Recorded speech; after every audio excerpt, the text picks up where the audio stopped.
네, 이번 신림동 흉기난동 사건이 충격적인 것은 누구나 당할 수도 있는 그런 사건, 그리고 또 대낮에 벌어진 범죄였기 때문입니다. 네, 예방할 방법도 딱히 없어서 비슷한 범죄를 막는 일부터 시급하다는 지적이 나옵니다. 관련해서 배상훈 우석대학교 경찰학과 교수와 짚어보겠습니다. 어서 오세요. 어서 오십시오. 안녕하세요. 지난주 금요일에 발생한 사건입니다. 그 사건을 잠깐 분석도 해주셨는데 일단 먼저 흉기난동범 신상 공개 여부 모레 결정한다고 하거든요. 신상 공개가 되겠죠? 어떻게 보세요? 예, 특강법상의 8조 2항에 범행수법이 잔인하고 증거가 명확하고 범죄 예방에 효과가 있을 경우에는 분명히 공개할 수 있다고 하는데 이 정도라고 하면 충분히 공개가 가능할 거라고 봅니다. 물론 기준이 조금 들락날락해서 그렇지만은 이 정도 본인이 분명히 인정을 한 사항인데 걱정은 그런 겁니다. 오히려 이 사람이 이걸 가지고 일종의 어떤 정당성을 주장할 때, 그러니까 말하자면 사회에 대한 불만이라든가 이런 거를 언론 앞에서 공개적으로 하면서 할 때 피해자들, 지금 뭐 많이 다치신 피해자들이 상처를 받고 또 돌아가신 분의 가족분들이 더 많은 상처를 받을까 좀 걱정은 됩니다만은 그걸 좀 균형을 좀 맞춰야 될 것 같습니다. 네. 저희가 조금 전 연결 통해서 보기도 했지만 조 씨가 자신의 신변을 굉장히 비관하는 발언들을 좀 했거든요. 나는 쓸모없는 사람이다, 뭐 죄송합니다 이런 얘기들을 했는데 죄송하다는 이 조 씨의 발언에 대해서 어떻게 분석하셨습니까? 우리가 정의정 사건을 봤을 때 정의정한테 질문을 했을 때 바로 답이 나옵니다. 그러니까 반성합니까? 반성합니다. 뭡니까? 죄송하죠? 죄송합니다. 라고 하는 거는 아무 의미가 없는 겁니다. 왜냐하면 일종의 반사 같은 거죠. 반향 같은 겁니다. 기계적 반향인데 이 사람 같은 경우는 약간 생각하는 느낌, 뭐 한숨도 쉬고 그런 면에서 물론 이걸 진심의 표현이다라고 그런 표현이 아니라 약간 머릿속에 가공의 요소가 들어가는 형태에 나오는 거죠. 그렇기 때문에 그 부분에 대해서는 반성을 하는 것 같습니다만 반성의 대상이 다를 수 있죠.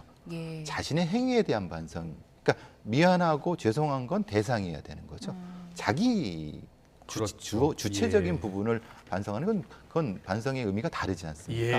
그런 부분에 대해서 생각을 좀 하는 것 같습니다. 네, 뭐 너무 힘들어서 저질렀습니다 이런 얘기를 하는 걸 두고서는 국민들 대상으로 이걸 동정심을 유발하는 발언이다 이런 분석도 있더라고요. 뭐 그럴 수도 있을 것 같습니다. 왜냐하면 워낙 범죄 경력이 있는 사람이기 때문에 지금 정도의 어떤 말이 상당히 어떻게 이제 들릴 것인가는 충분히 예측 가능한 부분이기 때문에 그 부분은 좀 명확히 구분을 해야 될 것 같습니다. 이번 이 범인의 범행으로 지금 한 명이 숨지고 세 명이 크게 다쳤잖아요. 근데 자신과 비슷한 연령대 20, 30대 남성만 노렸더라고요. 그러니까 일반적인 묻지마 살인하고는 전혀 상관이 없죠. 우리가 안인득 사건을 기억하실 겁니다. 안인득 사건은 여고생부터 노인부터 젊은 분까지 다 포함해서 무차별적으로 공격을 했습니다. 근데 지금 조 씨 같은 경우는 특정한 대상, 그러니까 자신과 유사한 나이대라든가 아마 어떤 프로필이 비슷한 형태만을 공격했고 오히려 같이 있던 여성한테는 밀려갖고 본인이 넘어졌습니다. 그 정도입니다. 그러니까 만약에 특정한 형태의 무차별 어떤 공격이었다고 하면은 다 공격을 했겠죠. 그러니까 조금 우리가 구분을 해서 봐야 될 거라고 봅니다. 이것은 이 사람을 동정하거나 이 사람을 옹호하려고 하는 것이 아니라 범죄에 대한 정확한 분석을 통해서 범죄 예방과 이 사람에 대한 처벌을 더 강화하기 위해서 이런 말씀을 드리는 겁니다. 어떤 심리가 있는 겁니까, 이 사람은?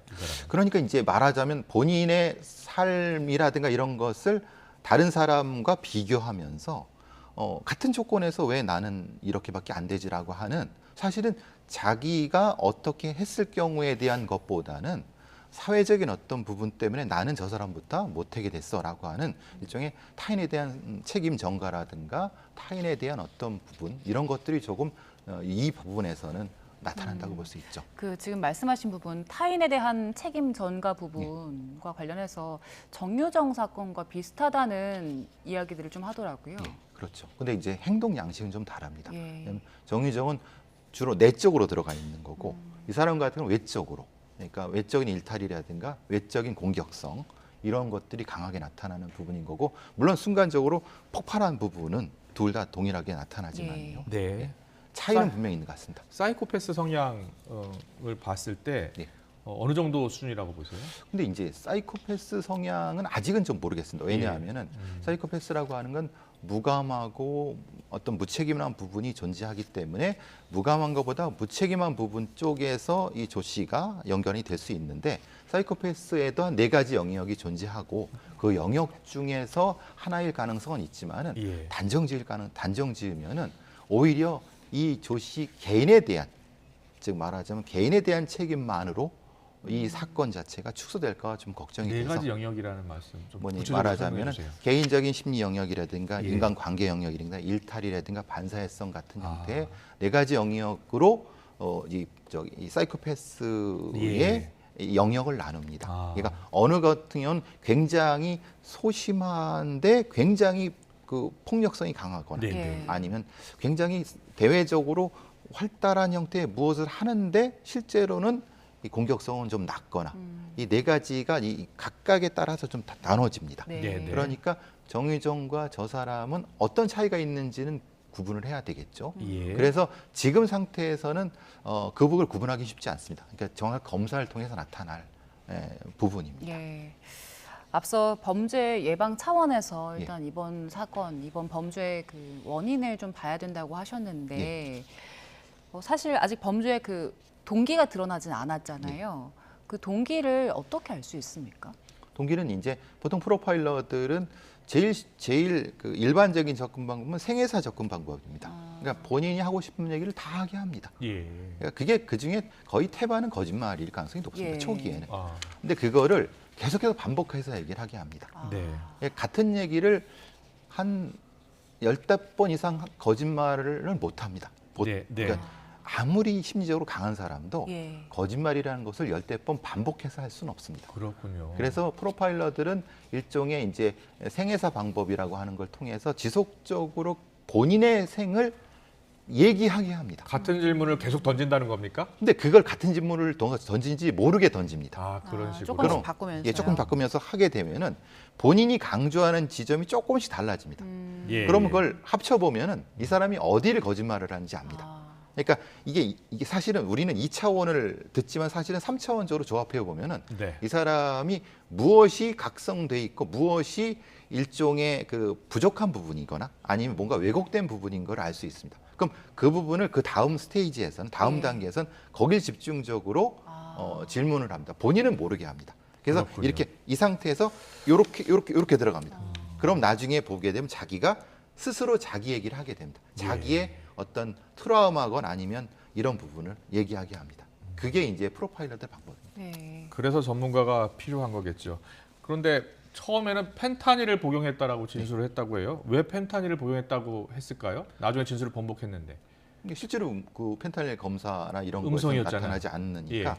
이게 보통 이런 형태의 그 과잉 공격 상태에서의 범인 같은 경우는 일종의 각성 단계가 올라가 있습니다. 네네. 그러니까 일종의 뭐라고 하나 스스로도 마약을 복용한 것처럼 느낌을 갖습니다. 아. 좀 붕 뜬 느낌을 갖습니다. 그러니까 예, 예. 아무것도 아닌데, 그러니까 미국에서 어떤 사례가 있었냐면 총기 난사범이 총기를 마구마구 쏘고 나서 마치 마약을 한 것처럼 막 헛소리를 합니다. 네, 근데 네. 잡히고 나서 마약 검사를 해보니까 안 한 거예요. 그러니까 아. 스스로 살인에 취했다 아니면 범죄에 취한 상태의 이런 상태인 거죠. 네. 였던 거죠. 그러니까 그 상태에서는 어떤 이런 형태의 거짓말도 하는 경우들이 있습니다. 그렇군요. 예. 예. 그리고 우려되는 게 이 범행을 저지르던 당시 동영상들이 상당히 유포가 많이 돼서요. 이게 또 다른 2차 범죄, 2차 가해로 이어질 수도 있기 때문에 이런 동영상 좀 막을 수 있는 방법 없습니까? 물론 법상으로는 당연히 정보통신망법 명예훼손죄에 들어가기 때문에 당연히 해서는 안 되는데 일종의 몇몇 사람들이 이걸 무차별로 퍼날르기를 하고 있는 것 같더라고요. 네. 저걸 본 사람들이 며칠 그 당일부터 지금까지 이 트라우마에 시달려갖고 계속 이 장면이 머릿속에 반복된다고 합니다. 절대 이것은 봐서는 안 되고 예. 옆에서도 안 됩니다. 저 지금 범인의 모습, 용의자의 모습 보고 계신데,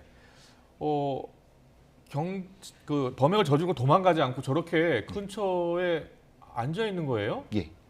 어떤 심리입니까? 그러니까 제가 금요일 날 이 자리에서 예, 똑같이 예. 말씀드렸습니다. 이제 오소로트 킬링, 권위살인이라는 말씀을 드린 것은 권위살인자들의 대부분의 모습은 도망가지 않습니다.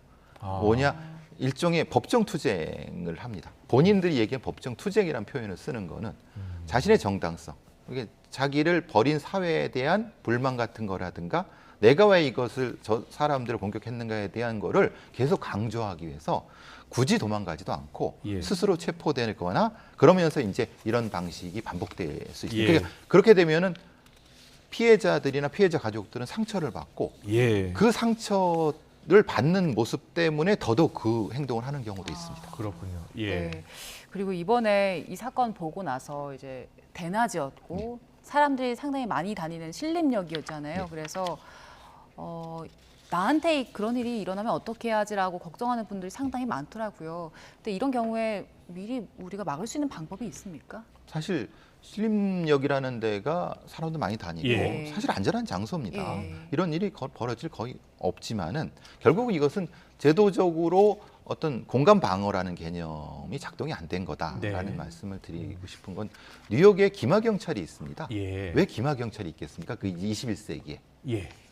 높이 보라는 거예요. 경찰이 있다는 걸 보라는 거예요. 하나의 경고성이군요. 경고성이죠. 그러니까 예. 어떤 범인이 뭔가 범죄를 하려고 할 때 높은 경찰에 제복임 경찰이 있어요. 그러면 멈칫 하는 거죠. 지켜보고 있다. 그렇군요. 그걸 이제 공간 방어라는 개념을 씁니다. 예, 그러니까 예. 치안 정책에서 공간 방어라는 네. 개념을 쓰기 때문에 그걸 곳곳에 배치하는 거고. 그래서 도보 순찰도 필요하지만은 보이는 형태의 어떤 공간 방어가 필요한 부분도 있고 네. 개인 차원에서는 당연하게도 이런 어떤 소란이 벌어졌을 때에는 피할 수 있는 방법들이라든가 예. 이런 네. 것들이 사실 중요할 수 있습니다. 예, 예. 근데 요번 같은 경우 어떤 여성분이 다행히도 이제 이 범인을 밀어갖고 그 쓰러진 남성을 예. 구해했다고 하는 건데 사실 조금 위험한 행동일 수 있습니다. 아. 그런데 다만 은폐물 말하자면 지형지물 같은 거 있지 않습니까? 네. 예. 뭐 쓰레기통이라든가 아니면 뭐 전봇대나 이런 지형지물을 이용하시거나 아니면 건물 안으로 피하시거나 절대 맞서면 안 됩니다. 그건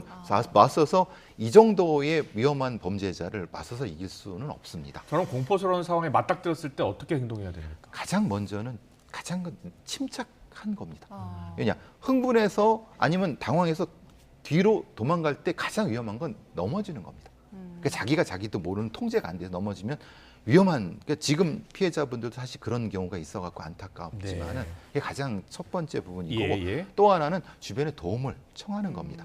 주변에 도움을 청해서 소리라도 같이 질러주면 소리를 같이 지른다. 그렇죠. 그러면 이 겁을 먹고 약간 위축되는 부분이 있거든요. 그래서 보통 이런 심리적으로는 어떻게 했냐면 도와주세요라고 얘기를 하면 안 되고 예. 거기 아저씨 도와주세요. 지목을. 예, 딱 해서. 왜냐하면 이게 군중 심리에서 특정해서. 저기 분명히 사람이 있을 겁니다. 예. 그리고 옆에 있는 분들이 같이 소리를 질러주고. 그렇죠. 예. 소리도 질러갖고 왜 그래 그러지 마세요. 뭐 이런 형태로 하면 소리가 예. 울림 현상이 있기 네. 때문에 이 범인은 어느 쪽을 공격할지 모르는 상태죠. 이게 보통 우리가 그 맹수를 포획할 때 쓰는 방법 아니겠습니까? 예. 똑같습니다. 이 심리적인 예. 것은. 그 호신용품을 구입하는 경우가 굉장히 많이 늘었더라고요. 예. 근데 호신용품이 이런 경우에 도움이 되긴 합니까? 도움이 되는 건 본인이 잘 쓸 수 있으면 됩니다. 근데 이런 경우가 생깁니다. 호신용품이라고 3단봉이라고 이런 거를 후춧가루를 샀는데 예. 쓸 줄 몰라갖고 심리적 부동 현상이 나타납니다. 네. 예. 그러니까 실제로 쓰려고 하면 얼어붙어 버립니다. 그럼 그게 그건 범인한테 손이 들어갑니다. 그러니까 호신용품이 중요한 건데 그거는 뭐냐? 자기가 충분히 연습해서 쓸 수 있을 정도라고 하면 되는 겁니다. 네. 근데 그것만 사두고 연습을 안 하고 예, 예. 이건 아무 소용이 없습니다. 그렇군요. 예. 예. 그리고 이제 국가 차원의 대책을 좀 여쭤보고 싶은데 2010년에 신정동 오탁방 살인 사건 그때 보면 그 범인이 자신은 불행한데 어떤 가족의 행복한 웃음소리가 들리자 화가 치밀어서 흉기를 네. 휘두른 거예요. 그러면서 이런 범죄를 막기 위한 어떤 그 사회적 테러 관리가 필요하다 이런 이야기가 있거든요. 어떤 관리가 필요할 것 같습니까? 그때도 그랬고 아인드 사건 때도 그랬고 계속 똑같은 건 반복되고 있죠. 이걸 저 영어로 죄송합니다. 엔타이틀먼트라는 개념을 씁니다. 네. 뭐냐면 대리. 그러니까 그 목소리가 마치 나를 비웃는 것 같은 느낌을 드는 겁니다. 사실은 그 사람인 건 예. 사람 목소리가 아니었고 TV에서 나온 목소리였습니다. 그랬군요. 그렇죠. 그 사건도 예, 예. 그랬고 안인득 사건에서 그렇습니다. 자기를 비웃고 비난하는 것 같다. 누구도 그런 적이 없었습니다. 예. 지금 이 사건 같은 경우도 사실은 그 피해자들은 아무런 행동을 한 적도 없고 그냥 지나가는 사람이었습니다. 예. 근데 그 사람이 느끼기에 그러니까 일종의 대리폭력이죠. 대리적인 느낌을 갖는 겁니다.